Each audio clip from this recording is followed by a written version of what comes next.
Brokerage firm Motilal Oswal ने मंगलवार 16 दिसंबर को अरविंद फैशन के शेयरों पर कवरेज शुरू की है और इसमें मजबूत तेजी की संभावना जताई है।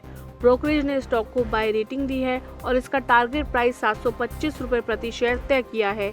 ये लक्ष्य सोमवार के बंद भाव से 47% की संभावित बढ़त को दिखाता है। रिपोर्ट में कंपनी को भारत की अग्रणी ब्रांडेड अपैरल कंपनियों में से एक बताया गया है।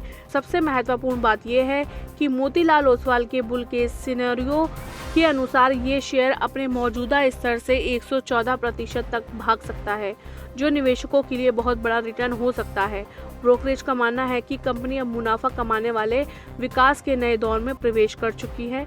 मोतीलाल ओसवाल के अनुसार अरविंद फैशन इस समय एक इन्फ्लेक्शन पॉइंट पर खड़ी है, जहां कंपनी कंसोलिडेशन के दौर से निकलकर प्रॉफिटेबल स्केल अप के चरण में प्रवेश कर रही है। कंपनी अब अपने 5 प्रमुख पावर ब्रांड्स पर फोकस तेज कर रही है, जो आगे की ग्रोथ का मुख्य आधार बनेंगे। ब्रोकरेज फर्म मोतीलाल ओसवाल के अनुसार अरविंद फैशंस आसपास की कैटेगरीज में लाभकारी विस्तार और ऑपरेटिंग लिवरेज का फायदा उठाकर मजबूत वृद्धि दर्ज करेगी। अनुमान है कि FY26 से FY28 के बीच कंपनी की रेवेन्यू CAGR 13% रह सकती है, जो दोहरे अंकों की वृद्धि है। इस अवधि में बेहतर दक्षता के कारण मार्जिन में 190 बेसिस पॉइंट तक का सुधार संभव है।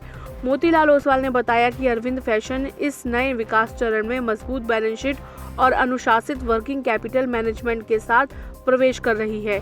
कंपनी का पूंजीगत व्यय भी सीमित रहने की उम्मीद है, जो मुख्य रूप से हाई विजिबिलिटी फ्लैगशिप स्टोर्स पर केंद्रित होगा।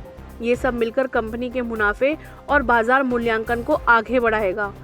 इसके अलावा रिटेल विस्तार का बड़ा हिस्सा franchisee old franchisees operator model के जरिए किया जाएगा। ब्रोकरेज का मानना है कि इससे कैपिटल एफिशिएंसी बढ़ेगी और रिटर्न रेशियो में भी सुधार होगा।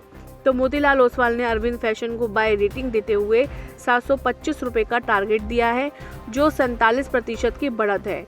ब्रोकरेज का बुल केस स्टॉक में 114% की छलांग का अनुमान लगाता है। कंपनी अब कंसोलिडेशन से निकलकर प्रॉफिटेबल स्केल अप के चरण में है। ये ग्रोथ 5 प्रमुख ब्रांडों पर फोकस, ऑपरेटिंग लिवरेज और FOFO मॉडल के कारण होगी, जिससे पूंजी दक्षता बढ़ेगी। FY26 से FY28 में 13% रेवेन्यू ग्रोथ और मार्जिन में 190 बेसिक पॉइंट सुधार की उम्मीद है, जिससे कंपनी के मूल्यांकन में भारी वृद्धि होगी।